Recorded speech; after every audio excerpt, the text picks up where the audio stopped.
Dieu concernant cette révélation à travers le pratique que le Seigneur a donné. Polo. Ce n'était même pas prévu, mais c'est une interpellation pour nous tous. C'est même à dehors de la prédication, mais ça m'est venu à tête quand je me suis levé. Puisque Dieu veut encore nous interpeller. Dieu veut nous interpeller. Natondio Polo. Je te remercie, Seigneur. C'est une question que chacun de nous peut se demander. Tu remercies le Seigneur pourquoi? Nous avons différentes réponses. Je le remercie puisqu'il me donne le souffle de vie. Je le remercie puisqu'il m'a guéri. Je le remercie puisqu'il me protège.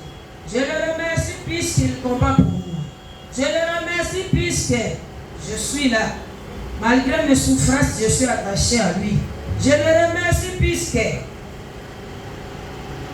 j'ai commencé une nouvelle année. Je le remercie puisque aujourd'hui, je suis parmi les vivants. Je le remercie puisque aujourd'hui, je suis à l'église. Je ne suis pas malade. Chacun a sa réponse. Amen. Amen. Mais je vais nous dire que ce n'est pas pour ça que le Seigneur a donné cette révélation. C'est vrai, ce sont des remerciements qui sont aussi valables, mais le Seigneur veut que tu puisses le remercier puisque il t'a sauvé et depuis que tu es sauvé, tu t'es engagé au Seigneur.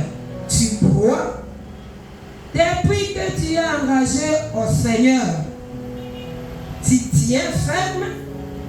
Depuis que tu es engagé au Seigneur, si la trompette crie, tu vas monter.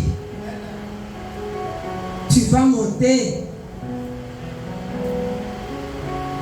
C'est pour cette interpellation que le Seigneur nous demande de le remercier, puisque tu sais que tu marches pas à pas avec le Seigneur, et maintenant même, s'il t'appelait, tu vas monter directement. Amen. Hein? Amen. Pendant que nous cherchons notre texte du jour, tu médites sur ces paroles. Est-ce que vraiment, depuis que je crie au Seigneur, depuis que je me suis engagé au Seigneur, je peux me témoigner que maintenant, je suis toujours attaché à lui. Maintenant, je marche pas à pas avec le Seigneur. Bien-aimé, il y a des choses qui peuvent nous réjouir, puisque peut-être tu aspires à une élévation, puisque peut-être tu aspires à avoir de l'argent, puisque peut-être tu es marié, puisque peut-être tu as des enfants, puisque peut-être tu as un bon travail. Mais j'aimerais nous dire que réjouissons-nous, puisque en spirituel, nous sommes en train de croître. En spirituel, si Dieu venait nous appeler maintenant, nous allons monter. C'est ça l'essentiel. Peu importe tout ce que nous devons avoir, peu importe tout cela, mais la seule chose qui peut nous réjouir est que nous marchons pas à pas avec le Seigneur. Ça, c'était une imprévue, mais qui est nécessaire. Ouvrons nos Bibles. Nous allons ouvrir nos Bibles dans Psaume chapitre 25. Nous allons lire tous les chapitres. Psaume 25. C'est un psaume de David. Éternel, j'élève à toi mon âme. Mon Dieu, en toi je me confie. Que je ne sois pas couvert de honte. Que mes ennemis ne se réjouissent pas à mon sujet. Tous ceux qui espèrent en toi ne seront point confondus. Ceux-là seront confondus qui sont infidèles sans cause. Éternel, fais-moi connaître tes voies. Enseigne-moi tes sentiers. Conduis-moi dans ta vérité et instruis-moi. Car tu es le Dieu de mon salut. Tu es toujours mon espérance. Éternel, souviens-toi de ta miséricorde et de ta bonté, car elles sont éternelles. Ne te souviens pas de fautes de ma jeunesse, ni de mes transgressions. Souviens-toi de moi selon ta miséricorde, à cause de ta bonté, ô Éternel. Éternel est bon et droit. C'est pourquoi il montre aux pécheurs la voie. Il conduit les humbles dans la justice. Il enseigne aux humbles sa voie. Tous les sentiers de l'Éternel sont miséricorde et fidélité pour ceux qui gardent son alliance et ses commandements. C'est à cause de ton nom, ô Éternel, que tu pardonneras mon iniquité, car elle est grande. Quel est l'homme qui craint l'Éternel? L'Éternel lui montre la voie qu'on doit choisir. Son âme reposera dans le bonheur et sa postérité possédera le pays. L'amitié de l'Éternel est pour ceux qui le craignent et son alliance leur donne instruction. Je tourne constamment les yeux vers l'Éternel, car il fera sortir mes pieds du filet.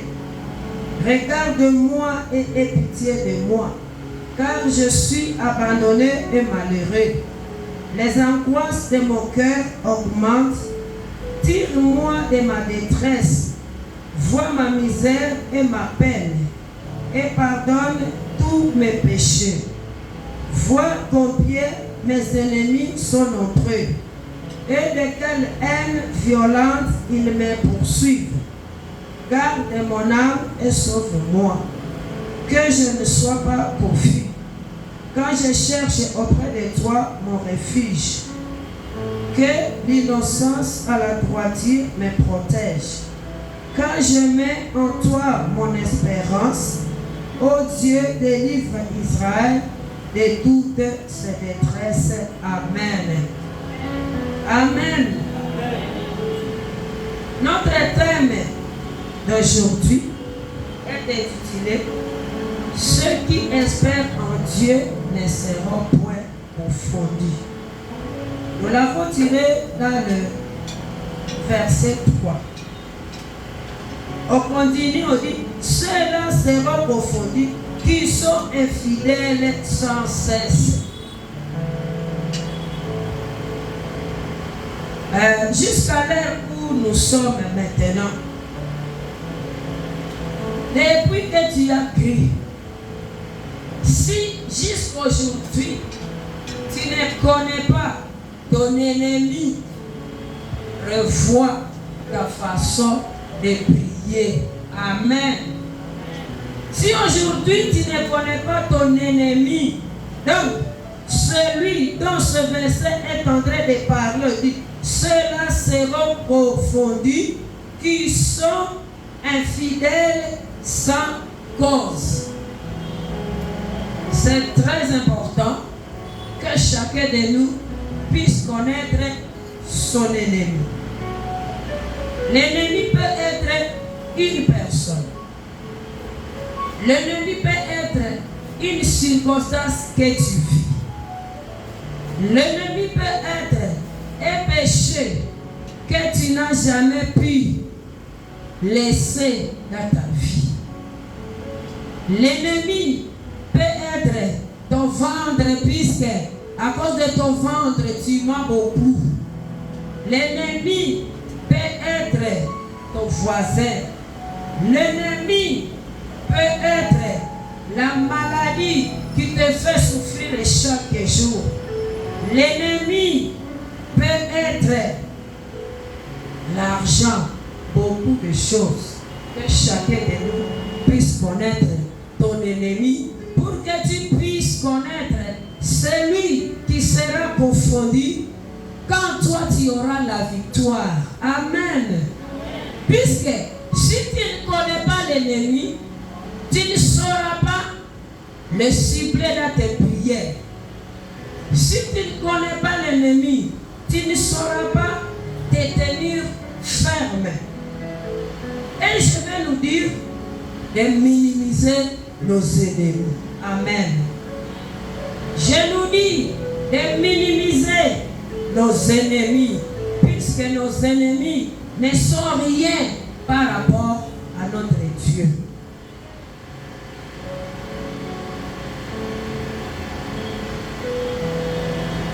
L'espérance en Dieu. Ici on dit ceux qui espèrent en Dieu. L'espérance à Dieu n'est pas seulement quand il y a combat ou bien quand il y a maladie. Non.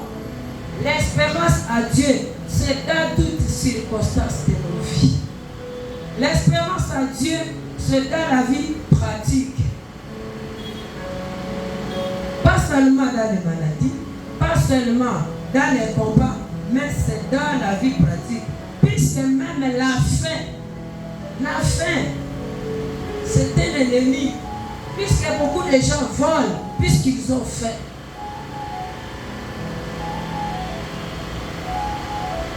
Dans la vie pratique, personne ne peut espérer à quelqu'un qui n'a rien. C'est impossible.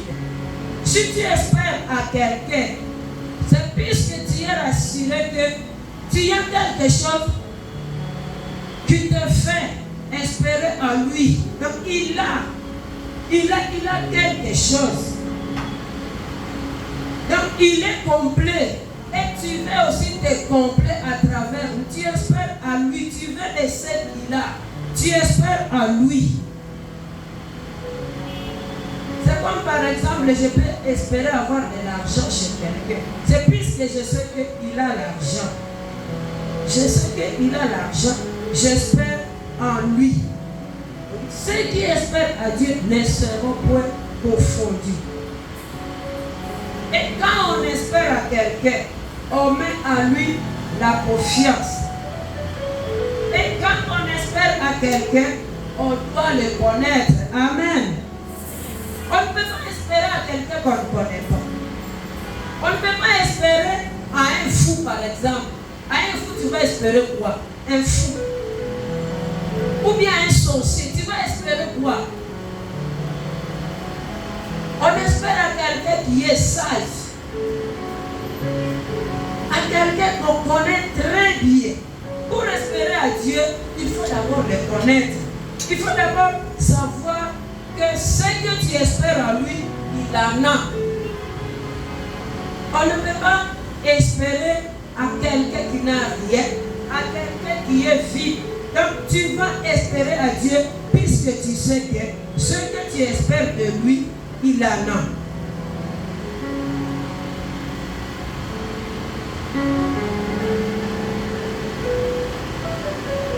Et celui à qui tu espères, il doit aussi te connaître. Amen.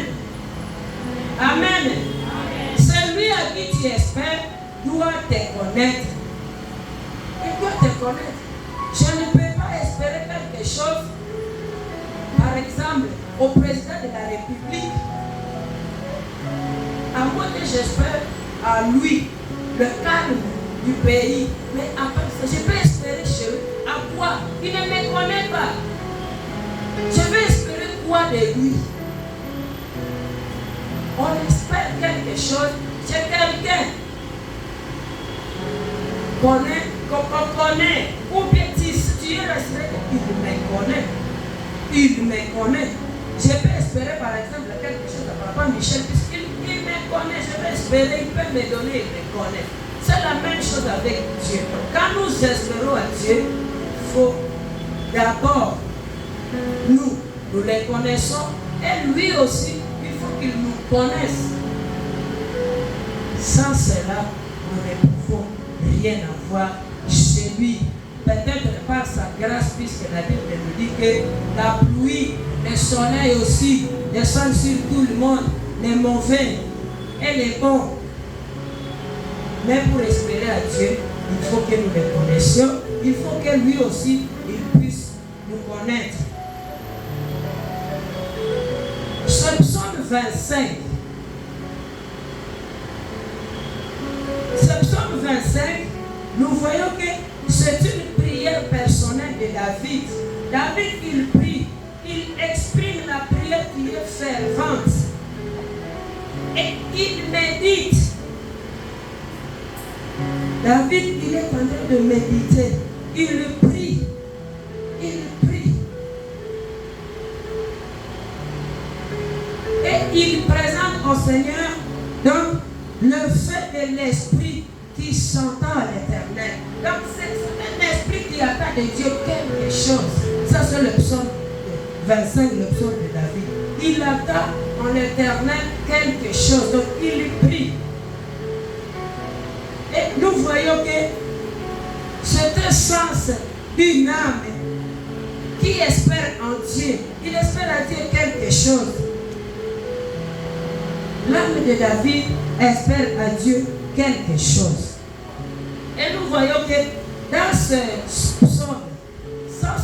psaume, il y a 3 états d'âme. Il y a 3 états d'âme. Dans les mots état d'âme, nous avons toujours dit quel est son état d'âme. Quel est son état? Dans les mots état d'âme, il y a 2 mots. Il y a l'état, il y a aussi l'âme. L'état et l'âme. Donc, autrement dit, on veut dire l'humeur de l'âme. Donc, la disposition de tes sentiments. Donc, dans ce chapitre que nous venons de lire, il y a 3 dispositions de sentiments de David. La première disposition. Donc, dans le premier état d'âme de David, David exprime une demande de direction puisqu'il veut dépendre totalement de Dieu. Il veut dépendre totalement de Dieu. Quand nous lisons le verset du verset 1er au verset 8, nous verrons que David, il dépend totalement de Dieu. Puisqu'il dit, mon Dieu, en toi je me confie, que je ne sois pas couvert de honte, que mes ennemis ne se réjouissent pas à moi. Tous ceux qui espèrent à toi, il manifeste qu'il a besoin de Dieu. Il manifeste sa demande. Il veut être justifié devant ses ennemis. Il veut être protégé par le Seigneur. Il veut vaincre.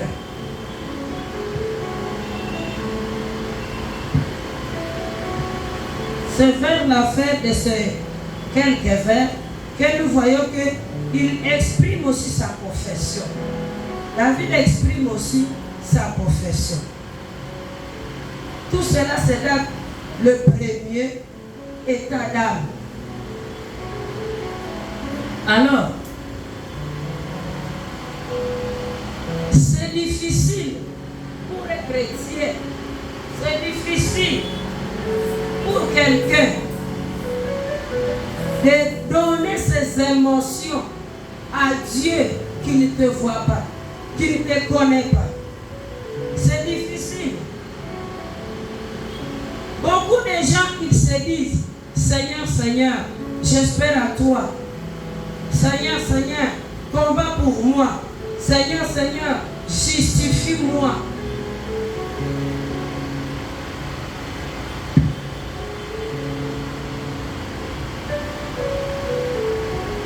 David, il veut espérer à Dieu et il veut que le Seigneur le conduise. Il veut que le Seigneur le conduise.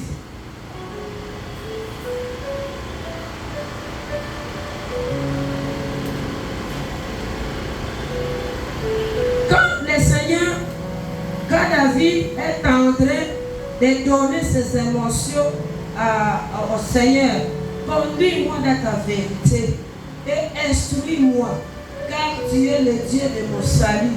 Tu es toujours mon espérance. Éternel, souviens-toi de ma miséricorde et de ta bonté, car elles sont éternelles. Donc tu vois que ce que David est en train de...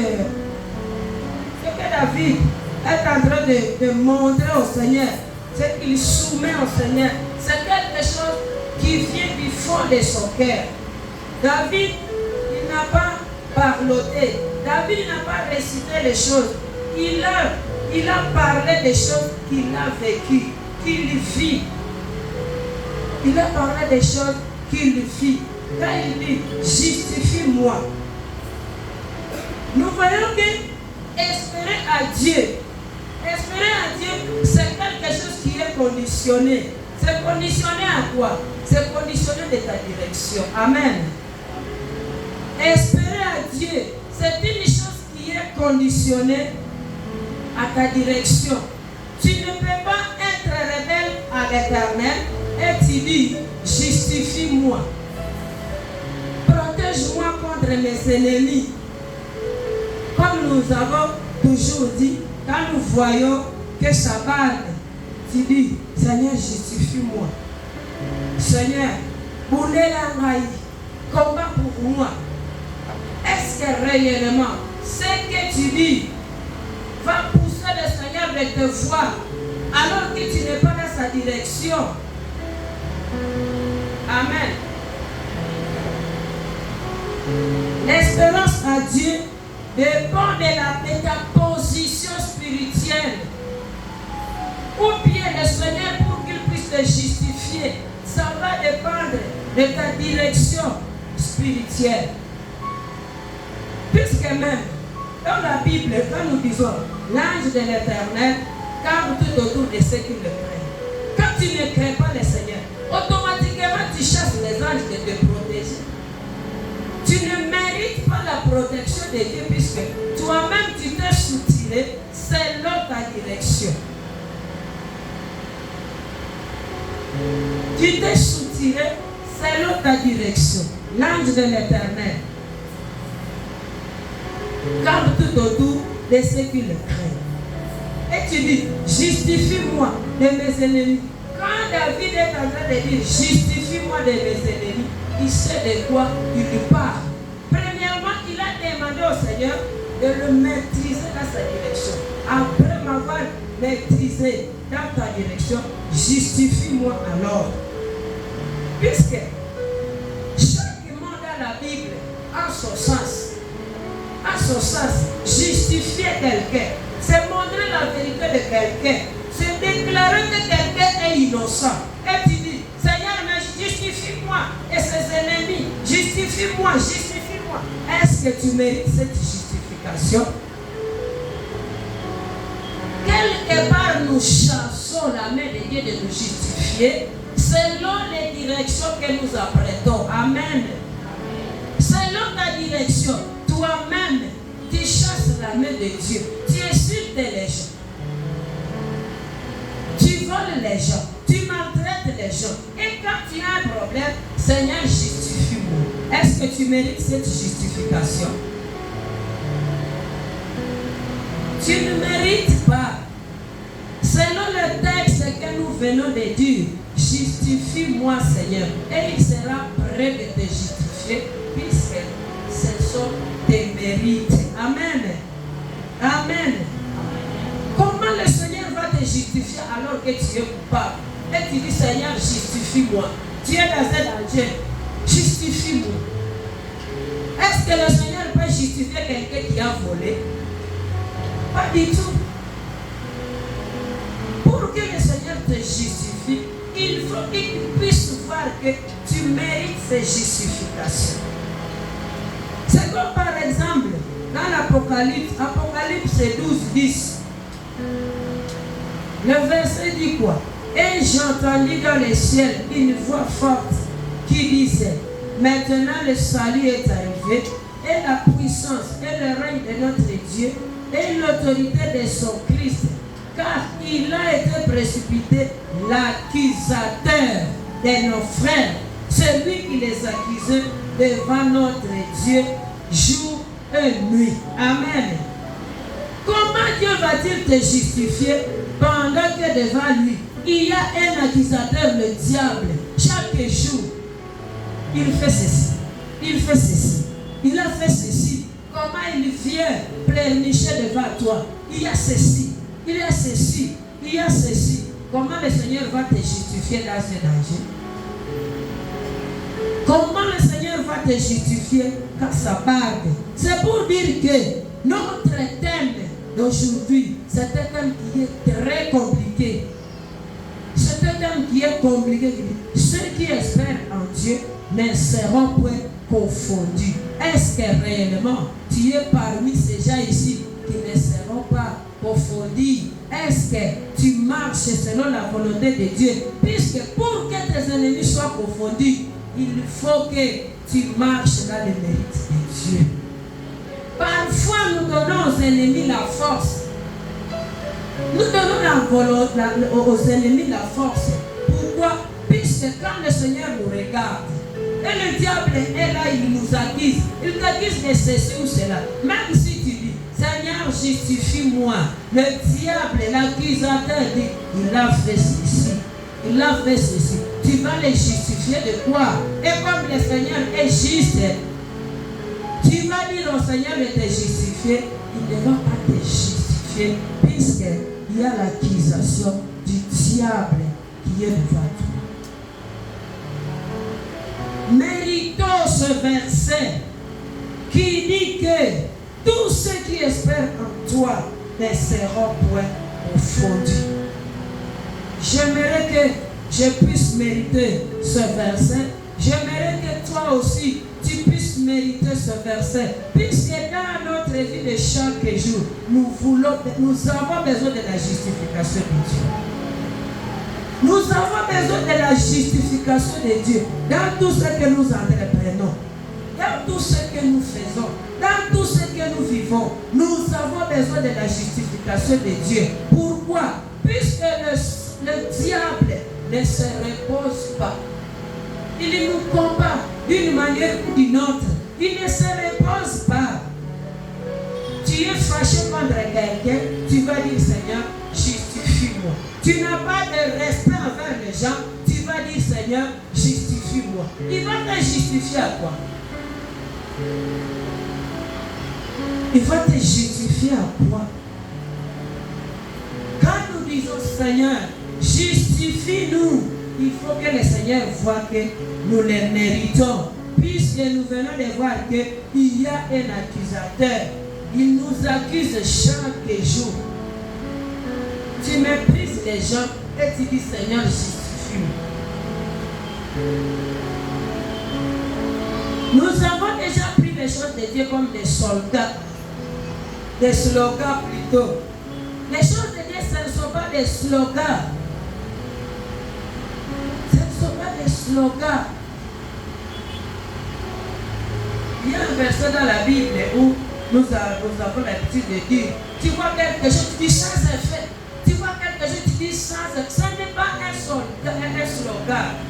Sans effet. C'est toi-même qui vas condamner ça et que ça soit sans effet. Mais tu croises les bras comme ça et tu vas dire sans effet. Ce sont les prières, tes prières qu'il faut faire ça sans effet. Les choses de Dieu ne sont pas des slogans. Les choses de Dieu, ça se vive. Ça se vive. Tu es voleur, tu es criminel, et tu dis Seigneur, justifie-moi, ne va pas te justifier. Nous venons de dire que la prière de David vient du fond du cœur. Quand il dit j'élève mon âme. Donc il nous fait voir que l'âme, c'est le centre de l'être. L'âme, c'est le centre de l'être. Je lève mes yeux vers l'Éternel. Ou bien le psaume 10 qui nous dit, le psaume 100, mon âme bénit l'Éternel. Donc l'âme, c'est le centre. Bénis l'Éternel. Mon âme bénit l'Éternel. Pourquoi c'est le centre? C'est l'âme. Quand il continue à psaume 100, il dit, il t'a sauvé. Même si tu souffres, mais tu as l'obligation de bénir l'Éternel. Donc, l'âme, c'est le centre. C'est le centre de l'homme. Nous voyons que David, quand il parle de son âme, il est en train de lever. Il élève Dieu. Il élève ce qu'il dit. Il élève à l'intérêt de tout ce qui peut être dans ce monde. Il écarte, il élève sa prière au-dessus des intérêts de ce monde pour qu'il regarde seulement à Dieu. Espère à Dieu. Mon âme espère à Dieu. Donc il n'espère pas à Dieu puisqu'il voit peut-être les intérêts de ce monde. Il veut espérer à Dieu puisqu'il se voit lui-même. Il se voit lui-même. Je suis où? Je vais où? Il se voit lui-même. Il n'est pas aux intérêts terrestres.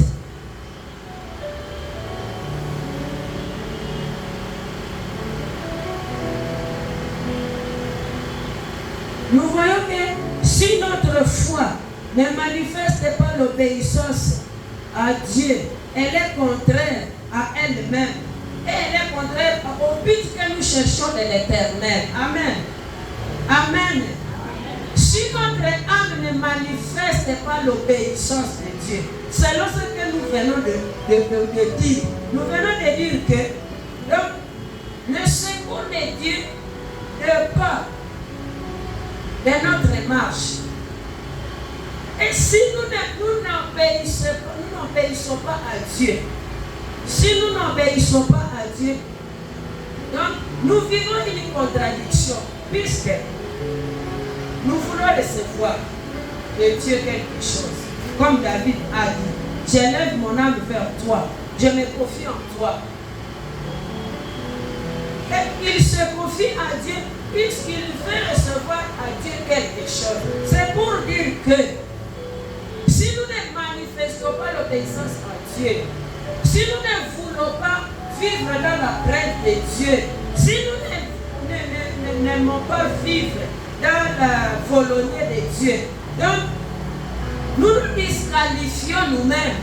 Donc nous n'allons pas atteindre notre but.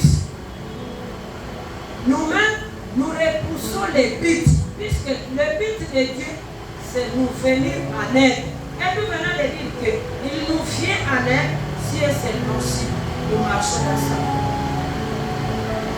Donc, quand nous n'obéissons pas, nous-mêmes, nous entravons notre but de recevoir de lui quelque chose.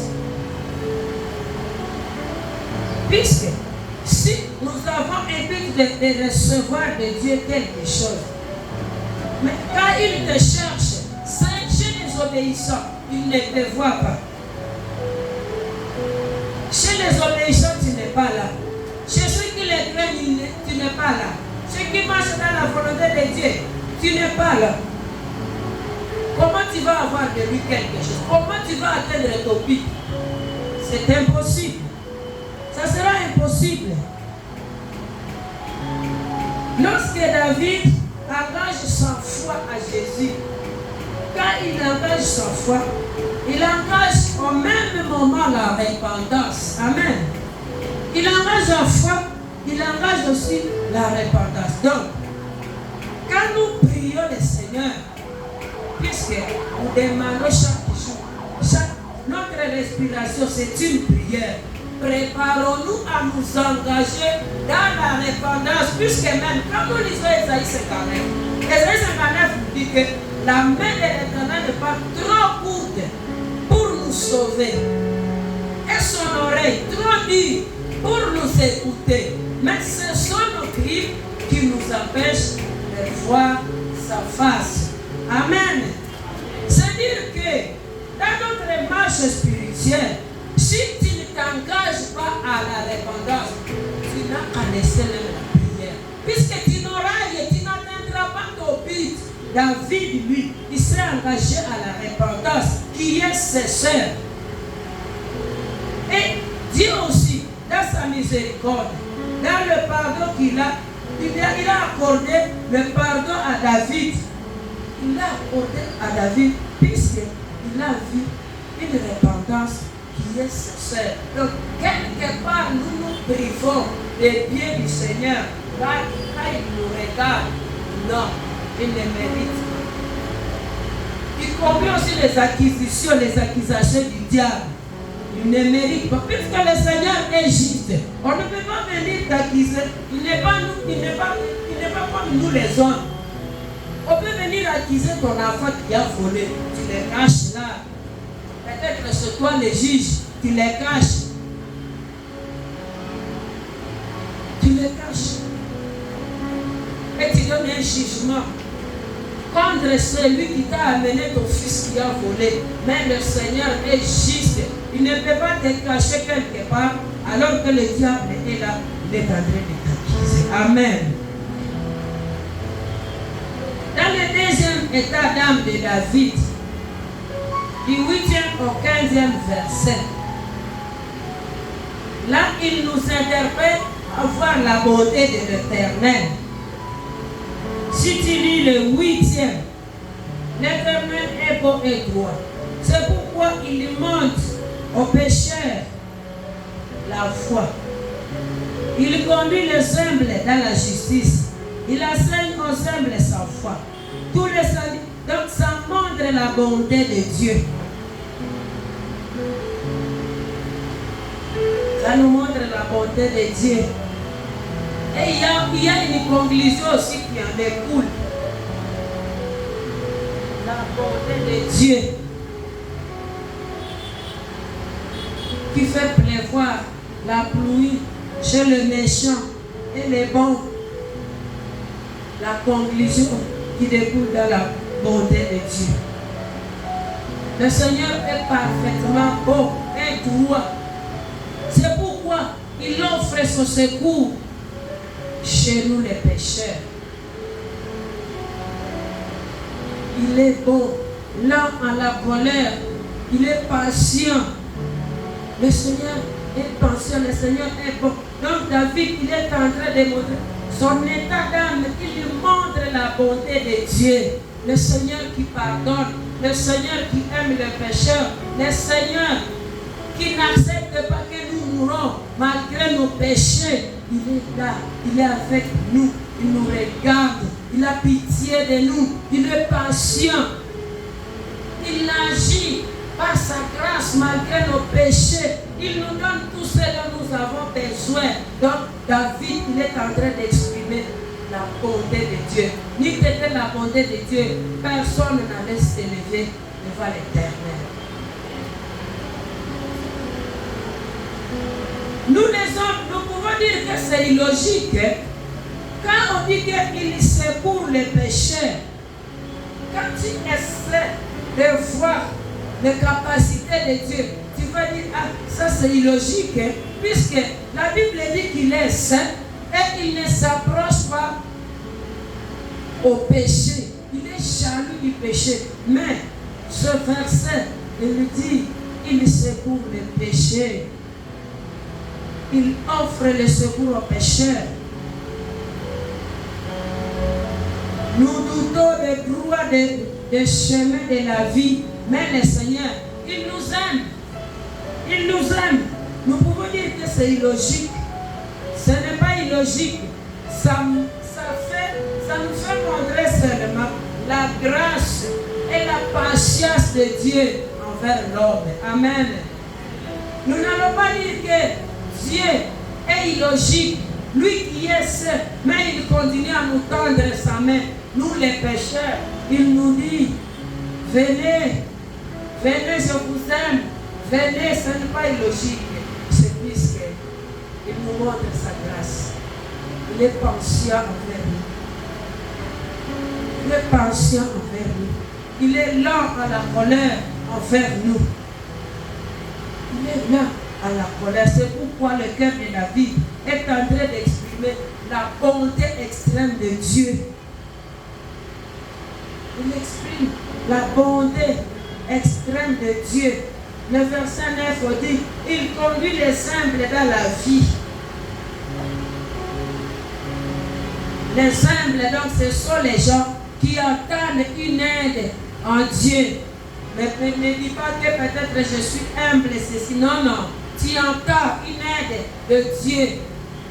Tu attends de Dieu quelque chose. Donc tu es humble, tu es dépourvu de quelque chose. Tu es dépourvu de quelque chose. Il conduit les simples dans la vie. Il est pour tous ceux qui le cherchent. Dieu est pour tous ceux qui le cherchent et il est pour ceux qui développent l'intimité avec lui. C'est comme par exemple, tu prends l'engagement aujourd'hui, l'engagement en Christ. Quand nous prenons l'engagement en Christ, ce n'est pas synonyme que ce même jour ou bien à cet instant-là, nous devenons seuls. Loin de là. Quand nous prenons l'engagement en Christ, nous venons à Dieu tel que nous sommes, avec nos insultes, avec nos impudicités, avec nos vols, avec nos critiques. Nous venons à Dieu. Mais il voit que je m'engage en lui, avec toutes mes souillures. Mais il met à ma disposition le Saint-Esprit. Ça ne veut pas dire que puisque je suis souillé encore, je me suis engagé en Christ, il va me laisser. Il sera toujours. Il va montrer sa bonté avec moi. Il va vouloir m'orienter. Il va vouloir m'orienter. Quand il voit que je suis en train de chercher mon intimité à lui. On dit, il cherche ceux qui cherchent l'intimité avec lui. Donc tu veux être à côté de lui, donc tu veux le faire ami, tu veux le connaître, tu veux marcher pas à pas à lui, donc tu le cherches. Tu le cherches. Il va montrer sa bonté. Toi qui veux développer cette intimité, malgré notre infidélité, malgré nos iniquités, il voit aussi l'intimité que nous lui apportons. Donc tu le cherches, tu l'as accepté. Il y a des gens qui acceptent Jésus comme Seigneur et Sauveur, et c'est fini pour eux. Donc c'est fini. Il ne prie plus. Il ne cherche même plus à revoir, à faire l'introspection. Donc c'est fini pour lui. Puisqu'il y a des gens, beaucoup de gens ont une morale qui leur dit que quand je suis sauvé, je suis déjà inscrit dans le livre de vie. Donc je ne quitterai plus ce livre. Il suffit que je reconnaisse que Jésus est sauveur. La Bible nous dit, sans la perfection, personne ne verra Dieu. C'est important.